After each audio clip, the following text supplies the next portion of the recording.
So explain to us, blue foods, is that like blue zones? We talk about those for health, or what does this mean and why did you want to write this? No, that's my buddy Dan Buettner's book, which is great. In an odd turn of consequences, the production company that I own produces his podcast, and he's one of my best friends. A great book, and you should buy that too. So you're like, blue works for him. I'm gonna use it as well. I got it. That's exactly. Well, exactly. The United Nations used this term over a decade ago, and then nobody else did.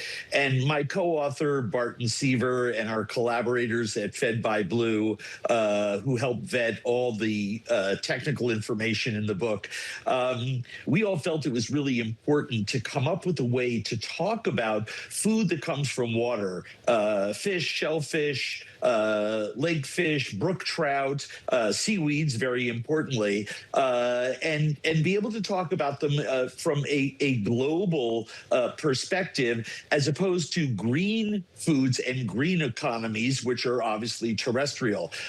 If we want to combat climate change, if we want to feed a hungrier planet, if we want to do so economically, and we want to make sure that hunger is something that is statistically eliminated on planet Earth, which is actually possible to do, there is a path to success for that, then all the solutions start with blue foods and our water systems. Most importantly, because we have to protect them, but we also have to produce from them at the same time. Every second breath we take comes from the ocean. And by working on the ocean and working in the ocean and all of our water systems, we can do a better job of protecting it and producing from it at the same time. We're going to ask about at least one recipe here in a moment, but let me just ask you about, when I go to the store and buy seafood, what should I be looking for? In other words, in the spirit of going after blue foods, what are the best things for me to target or purchase as a food-eating consumer here in America in 2026? You should simply ask the person who's behind the counter or wearing the red vest if they're stocking the frozen aisle or the canned aisle. Because remember, responsibly sourced seafoods that are properly handled are in 3 places in your markets. But ask the person, about the catch of the day. Ask about what's fresh. Ask, most importantly, is it responsibly sourced?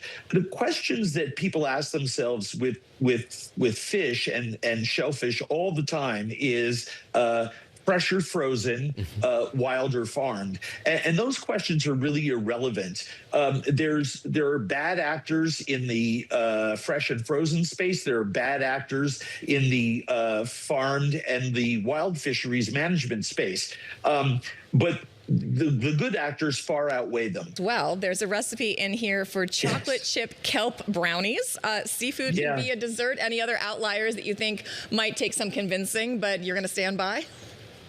Well, the seaweed in dessert is just a great way to get something super healthy into your body. The FAO and the OMB all estimate that by 2045, which is 19 years from now, we will be producing more seafood by weight in America than we will potatoes. Think about that. Seaweed is the food of the future. It requires very little equipment, and it is all a plus side. I would encourage people to be eating nutritious, oily fish that are good for our brain health and our body's development. A sardine, a fresh sardine, but also a tinned one, are literally perfect foods when it comes to our health. We need to be incorporating more foods like that into our diets. I want to ask you lastly just about the changes that we've seen in terms of availability of fish, lobster, bivalves as well. Climate change is having a role there. How do you think about that in the context of what you're advocating people eat or go after? How much is that landscape changing? Well, it changes all the time, which is why I've been calling for, in America, for, one national agency to help us monitor seafood. Right now, we have an alphabet soup of different agencies, all of which are doing good jobs, but nobody is really talking to each other. It's also why I've advocated for a Secretary of Food, a cabinet level position. Food and food adjacent businesses are are one of the largest sections of GDP.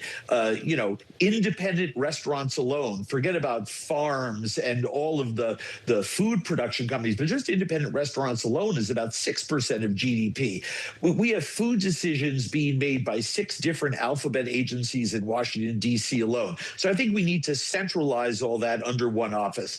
I think the other thing that we need to do is we need to remember that the oceans are always changing. What's available one day is not available the other.